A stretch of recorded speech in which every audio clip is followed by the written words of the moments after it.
So you have been a victim of the sedition law. The Lahore High Court in a recent move struck down the law, which is a welcome move because it was being recklessly used as a draconian tool in the hands of regimes. Is there a chance this suspension of sedition law might turn out to be a short-lived victory? Because we know that in a lot of cases, things are there on paper, but it is very difficult to sort of have them being implemented or executed in reality.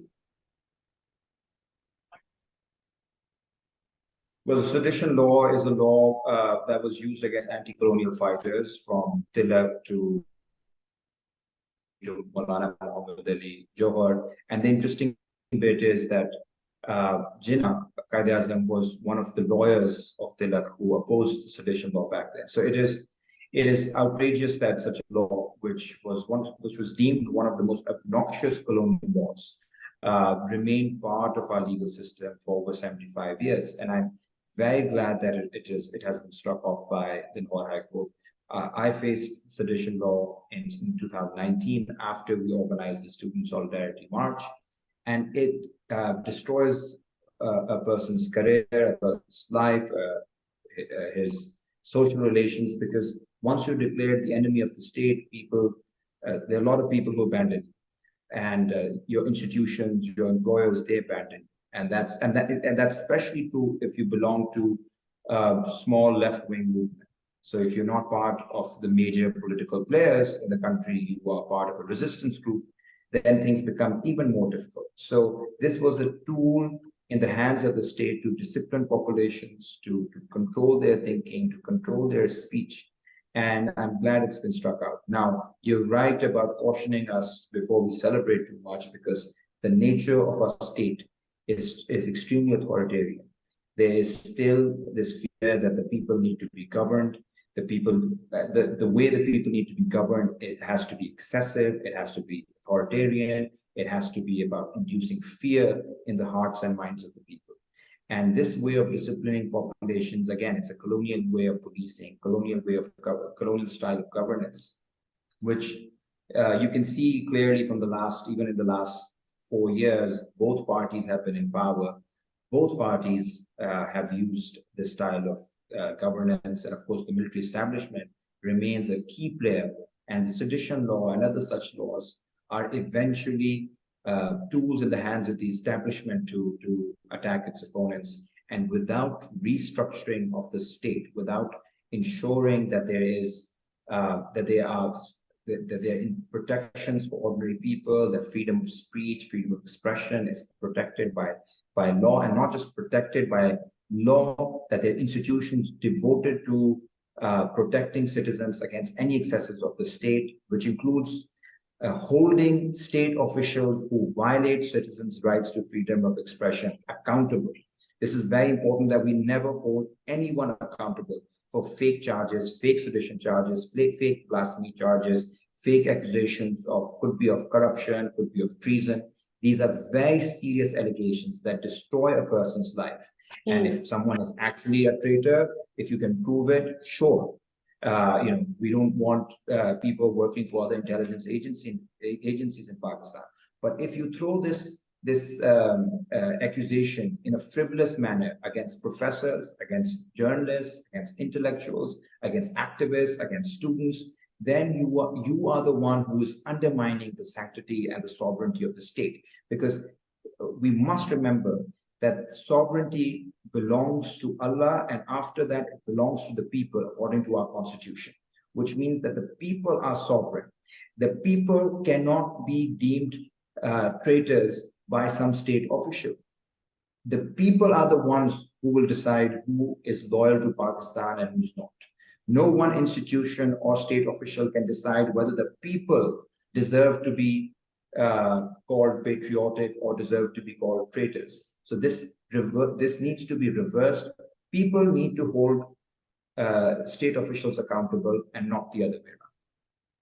So this has been also due to one of our most fundamental political issues, which has been military establishment's intervention in politics. The issue of the establishment's neutrality has been ripe at the moment, with former Chief of the Army Staff, General Bajwa, promising last year that the army would remain apolitical in future. Do you think it's possible to corroborate the establishment's newfound stance of neutrality for anybody who's in power? For example, if you are there in power, is it possible to ensure that the establishment remains neutral? Well, I mean, the establishment ought to remain neutral. And you see, every country has some kind of an establishment in terms of some kind of power brokers. But those power brokers have to remain within the legal limits. Our problem is that we have one institution and then one department in that institution, and then a few individuals in that department that eventually decide the fate of the country. And they have excessive power. I mean, if any prime minister has to run a country, one would like to get opinion from their security from the security forces as well. But that should be an opinion. That cannot be an order. You cannot order elected officials what needs to be done. There has to be a discussion among equals, and knowing that eventually the boss is the person who's elected by the people. And the unfortunate thing in our history has been that one institution, the military, based on its ability to exercise violence, has overpowered our political landscape. And it has led to extreme political and economic distortions. Political engineering that has been done over the past 70, 75 years has, I think it has distorted political culture even within political parties, because when we mourn the fact that we have political dynasties, part of it is the fact that many of these parties were brutalized, they were destroyed internally, their members were killed, the leadership was wiped out. And as a response, these parties became more and more insular. And I think if the military does not step out of politics, if it does not stop trying to distort the political landscape, not only will our economy keep collapsing, because we will keep becoming this frontier state that is addicted to wars and militarization, for which Pakistan has paid a huge price in its history, but we will also not see issues come up. We will not see actual socio-economic issues discussed in the mainstream. Nobody's interested in the issues of clean water, of education for all, of workers' rights, of women's rights, so many other things, because everybody's fixated on what is the establishment thinking. Is the establishment close to Khan? Is it close to Zardari? Do they want Bilawal as the next prime minister? Are they ready to allow Nawaz Sharif to return? What's their relationship to the Supreme Court? I mean, these questions are wrong questions that they have imposed upon us. And if a society keeps, if a society is condemned to asking the wrong questions, it will get the wrong answers. And that's what we've been condemned to. We're asking the wrong questions, and that's because of this political distortion in our history due to the military's involvement. Absolutely. Being focused on the wrong issues, wasting our time, our resources, our energy. I think that's what it is about. Do you see Bilawal as a fast evolving potential youth leader?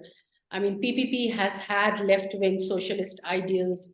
Zulfikar Ali Bhutto had the Roti Kapda Makan slogan that's talking about basic human rights as well.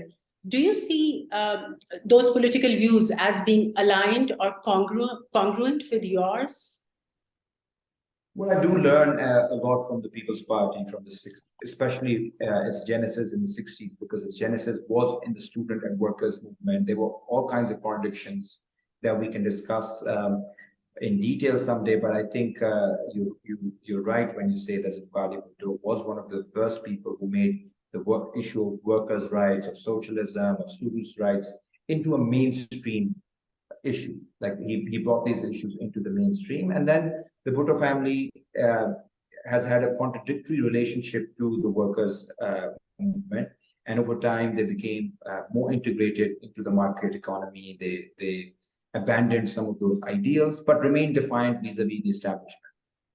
Now, now that we come to the current People's Party, I'm not sure what it stands for exactly, because clearly, from what we hear from different sources, is that the establishment is very happy with Mr. Bilawal Bhutto Zardari, that he is being propped up as a potential alternative to the system. And I've met him once, and that was at a time when we were facing sedition charges. And part of our questioning when we were at that meeting, part of the questions that we posed to him was on this issue of the establishment, on whether or not we're willing to surrender once again to the military, because the Army Act had just happened, and People's Party and Nawaz League had supported that act in Parliament in collaboration with BDI, which was back then in government.